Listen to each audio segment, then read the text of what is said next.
Welcome back to my channel First Step to Success. Today we are going to discuss class 3rd chapter number 3rd सेकबाज मक्खी। उसके बारे में हम लोग आज पढ़ेंगे। और ये बच्चों को जब हम लोग पढ़ाने जाएंगे तो बच्चों जो है मक्खी और मच्छर के बारे में सामान्य जानकारी रखते हैं और उनसे हम लोग पूछ सकते हैं कि बताओ बच्चे रात में आपको कौन परेशान करता है, तो कहेंगे रात में हमको मॉस्कीटो परेशान करता है या मच्छर परेशान करता है। फिर कहेंगे दिन में कौन परेशान करता है, तो कहीं मक्खियाँ परेशान करती हैं। तो क्या आपने कभी सेकबाज मक्खी के बारे में सुना है? तो बच्चे कहें थोड़ा समस्यात्मक हो जाएगा, वो नहीं सुनेंगे। तो हम कह सकते हैं बच्चे आज हम लोग सेकबाज मक्खी के बारे में पढ़ेंगे। तो चलिए, एक प्यारा सा पोएम है और उसमें मक्खी से परेशान कर देती है, जंगल के राजा शेर को भी परेशान करके रख देती है। तो आज चलिए एक प्यारा सा कहानी है, हम उसके बारे में पढ़ते हैं। एक था जंगल, उस जंगल में एक शेर भोजन करके आराम कर रहा था। इतने में ही एक मक्खी वहाँ उड़ती उड़ती वहाँ आ पहुँची। शेर ने 2-3 दिनों से स्नान नहीं किया था, इसीलिए मक्खी शेर के कान के एकदम पास आके भिन भिन भिन करने लगी। शेर बहुत मुश्किल से ही नींद आई थी, शेर को बहुत मुश्किल से ही नींद आई थी। उसने पंजा उठाया, मक्खी उड़ गई, लेकिन फिर से शेर के कान के पास आई, भिन भिन शुरू हो गई। अब शेर को गुस्सा आया, वह दहाड़ा, बोला, अरे मक्खी दूर हट, वरना मैं तुझे अभी जान से मार डालूंगा।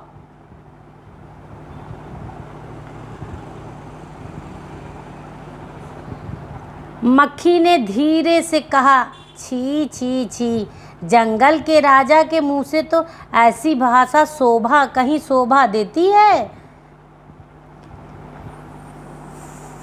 ये देखिए, फिर उसके बाद शेर का गुस्सा बढ़ गया। उसने कहा, एक तो मुझे सोने नहीं देती, ऊपर से मेरे सामने जवाब देती है, चुप हो जा वरना मैं अभी।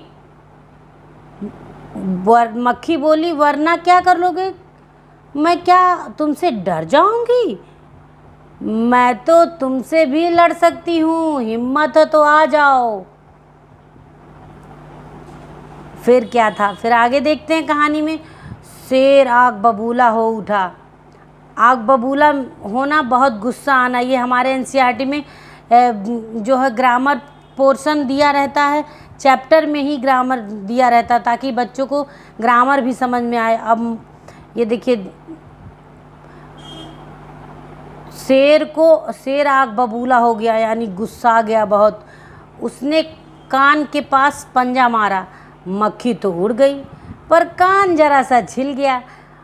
अब मक्खी उड़कर शेर के नाक पर बैठी तो उसने मक्खी को फिर पंजा मारा, मक्खी उड़ गई। अब की बार शेर की नाक भी छिल गई। मक्खी अभी शेर के मत्थे पर बैठती, कभी गाल पर तो कभी गर्दन पर। शेर पंजा मारता जाता और खुद को घायल करता जाता, मक्खी तो फट से उड़ जाती। अंत में शेर ऊब गया था, थक गया, बोला, मक्खी बहन अब तुम मुझे छोड़ो, मैं हारा तुम जीती बस। अब भैया मक्खी के अंदर बहुत घमंड आ गया। मक्खी घमंड में चूर होकर उड़ती उड़ती आगे बढ़ी। सामने एक हाथी मिला। मक्खी ने हाथी से कहा, अरे हाथी, मुझे प्रणाम कर, मैंने जंगल के राजा शेर को हराया है, इसलिए जंगल में अब मेरा राज चलेगा। हाथी ने सोचा, इस पागल मक्खी से बहस करने में समय कौन बर्बाद करे।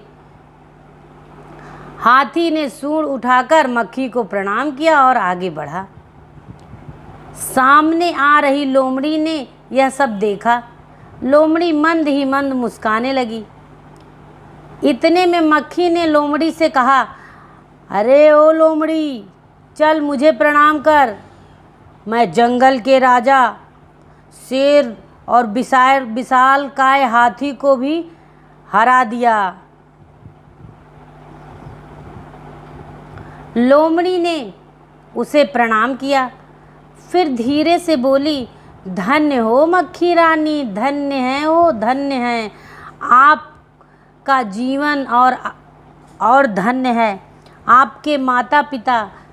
लेकिन मक्खी रानी, उधर वह मकड़ी दिखाई दे रही है ना, वह आपको दिखाई दे रही है ना, वो आपको गाली दे रही है, जरा उसकी खबर ले लो। यह सुनकर मक्खी गुस्से से तो लाल हो उठी। मक्खी बोली, उस मकड़ी को तो मैं चुटकी बजाते ही खत्म कर दूंगी।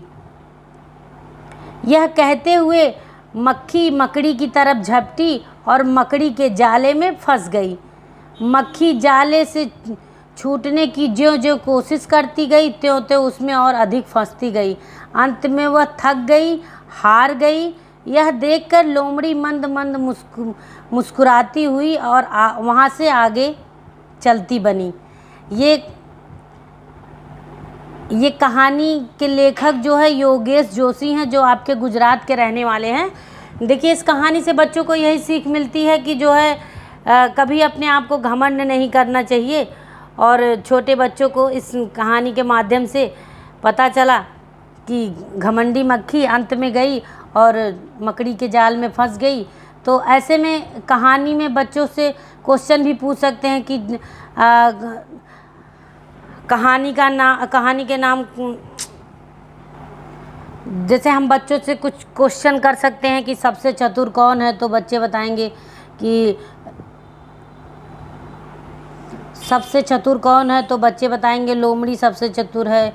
और जैसे यहाँ पे जैसे दिया हुआ है कि चुटकी बजाते ही मैं ख़त्म कर दूँगा, तो जैसे तुम कौन से काम, बच्चे से पूछ लो, तुम कौन से काम चुटकी बजाते कर लोगे। या जैसे शेर को मक्खी ने बहुत परेशान किया, क्या तुम्हें भी कोई अगर परेशान करता तो तुम्हें कैसा लगता है। ऐसे बच्चों की ओपिनियन जान सकते हैं। बाकी ओवरऑल ये था कि जब हम डेमो टीचिंग के लिए जाएंगे तो एग्ज़ामिनर हमें कहीं से कुछ भी पढ़ाने के लिए कह सकता। तो इसी नाते 1 to 5 जो है NCERT हमें पूरी तरह से तैयार रखना चाहिए। कौन से चैप्टर के बारे में भाई पूछ ले तो हमें तुरंत, अगर हम सब अच्छे से रीड किए रहेंगे और तो किसी भी चैप्टर के बारे में पढ़ाने के लिए तुरंत हम उसका लेसन प्लान कैसे आए ये सब हम निकाल लेंगे। तो ये मेरी एक छोटी सी कहानी थी शेखबाज मक्खी की।